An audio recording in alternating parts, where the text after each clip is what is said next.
तो कुरान मजीद में अल्लाह पाक फरमाए मिसाल उन्हनि जे वास्ते आहिनि जेके गौर व फ़िक्र कनि था।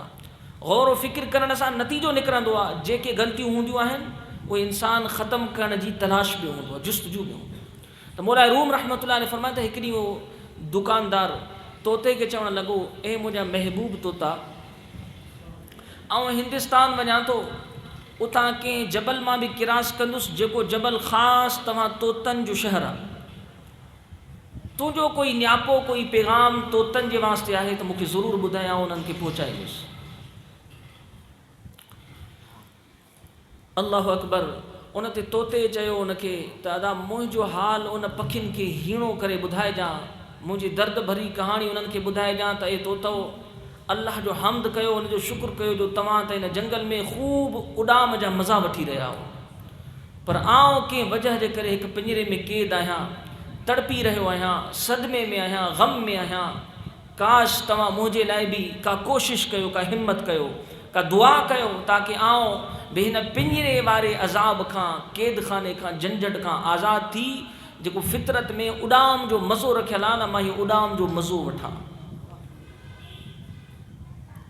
तोते खे दुकानदार चयो बिल्कुलु आउं ज़रूरु तुंहिंजो पैगाम पहुचाईंदुसि। उहो शख़्स उतां निकितो, जॾहिं रेगिस्तान में पहुतो, उन जबल की किरास कई त उते तोतनि जा हुजूम हुया ऐं हिन पंहिंजी वसीयत मुताबिक़ उन तोते जे पैगाम खे पंहिंजे आवाज़ ऐं अंदाज़ में बयानु करणु शुरू कयो।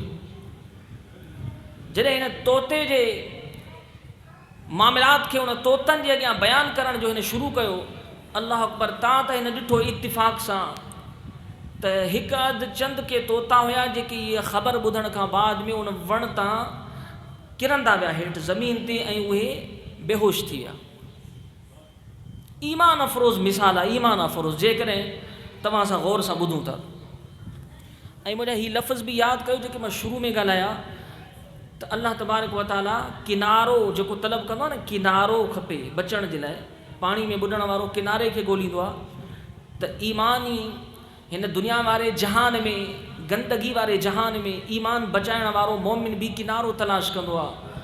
पाणीअ वारो ॿुॾण वारो किनारो मिट्टी जो तलाश कंदो आहे, ईमान बचाइण वारो जेको किनारो तलाश कंदो आहे मुर्शिद तलाश कंदो आहे। बसि इन खे ज़हन में रखिजो। त दोस्तो जॾहिं उहो शख़्स उते पहुतो, उन उहो बयानु कयो तोते जे बारे में, तो तोता हेठि जो किरी पिया त हिनखे ॾाढो तअजुब थियो ऐं परेशान थियो त इहो मां पैगाम हिन तोतनि खे न ॿुधायां हा, हीअ त ॿुधंदे ई फ़ौत थी विया, विसाल करे विया, मरी विया। इन हसरत में ई वापसि मोटियो, पंहिंजो कमकार छॾाए पंहिंजे वतन। जॾहिं पंहिंजे वतन वापसि पहुतो त सभिनी खे हाल अहवाल ॾेई, तोहफ़ा तहाइफ़ ॾेई तोते जे क़रीब आयो, ग़मज़दा हुयो। तोते हिन खां हाल पुछणु शुरू कयो त ए मुंहिंजा आका, ए मुंहिंजा मालिक, मूंखे ॿुधा त तूं मुंहिंजे दोस्त, मुंहिंजे साथियुनि खे पैगाम पहुचायो। उन ते उन शख़्स तअजुब में अची करे चयो, हा दा, मां तुंहिंजो पैगाम त पहुचायो, पर उन ते पछता ज़रूरु आहे, मूंखे अफ़सोस आहे मूंखे। उन ते उन शख़्स चयो, तोते चयो उनखे, कहिड़ी ॻाल्हि जो तोखे अफ़सोस आहे? चई, मूंखे अफ़सोस इहो आहे जो जॾहिं माना आउं तुंहिंजा वाक़ियात उन तोतनि सां न बयानु करणु शुरू कया त उहे तोता वण तां हेठि किरी पिया ऐं उहे विसाल करे विया। सो मूंखे ग़म इहो आहे त मां तुंहिंजो पैगाम न पहुचायां हा त हू पखी वीचारा फ़ौत न थियनि हा, मरी न वञनि हा। जॾहिं हीउ अहवाल जो उन तोते खे ॿुधायो, मौला रूम रहमतुल्लाह ताला अलैह फरमाइनि था त तोते जॾहिं इहा ॻाल्हि ॿुधी त हू जीअं मथे वेठो हुयो पिंजरे में अंदरि, उहो बि उतां किरी पियो हेठि जो किरियो ऐं हीउ जो क़रीब आयो, ॾिठईं त अल्लाहु अकबर, हिन में बि जान छॾाइजी वई आहे, साह ख़तमु थी चुको आहे।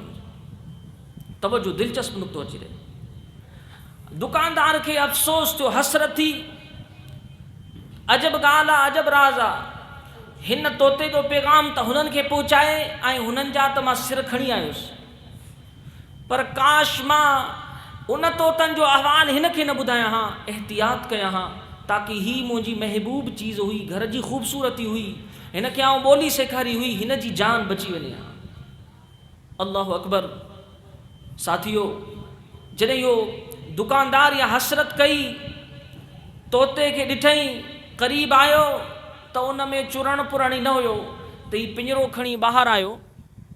मोहब्बत ई प्यार सां दुरूद शरीफ पढ़ो। अल्लाहुम्मा सल्लि अला सय्यदना मौलाना मुहम्मद मर्दिनिल जूद वल करम वअला आलिहि वसहबिहि वबारिक वसल्लम।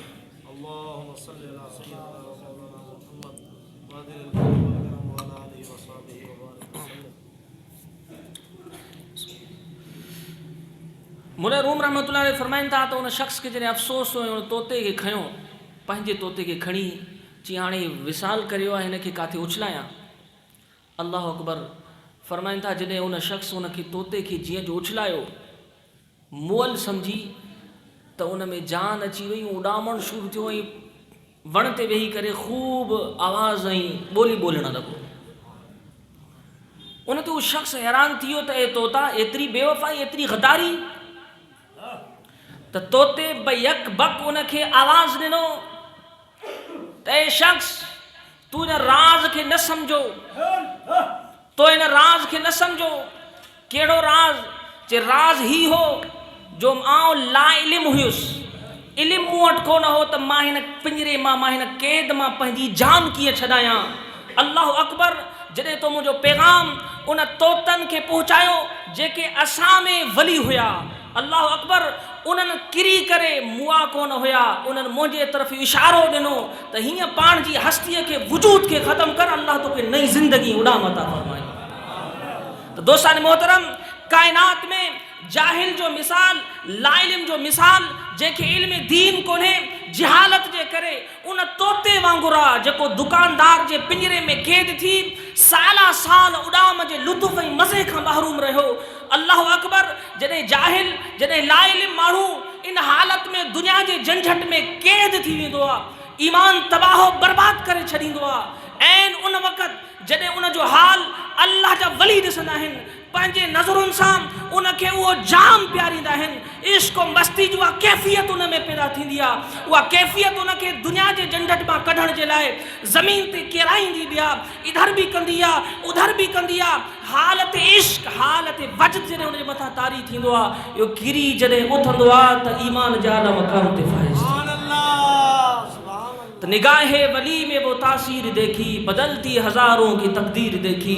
औलिया अल्लाह जे नज़रुनि में इहो ई राज़ छुपियल आहे जेको जाहिलनि, फासिकनि, फाजिरनि खे, जेके दुनिया में जकड़जी वेंदा आहिनि, हूंदा कलमे पढ़ण वारा मुसलमान आहिनि, पंहिंजे नज़रुनि सां, निगाहुनि सां इन झंझट मां कढी मुस्तफ़ा जे दीन में दाख़िल करे। अल्लाह जो हुज़ूर में दुआ आहे त जो की गुफ़्तगू पंहिंजी बारगाह में क़बूल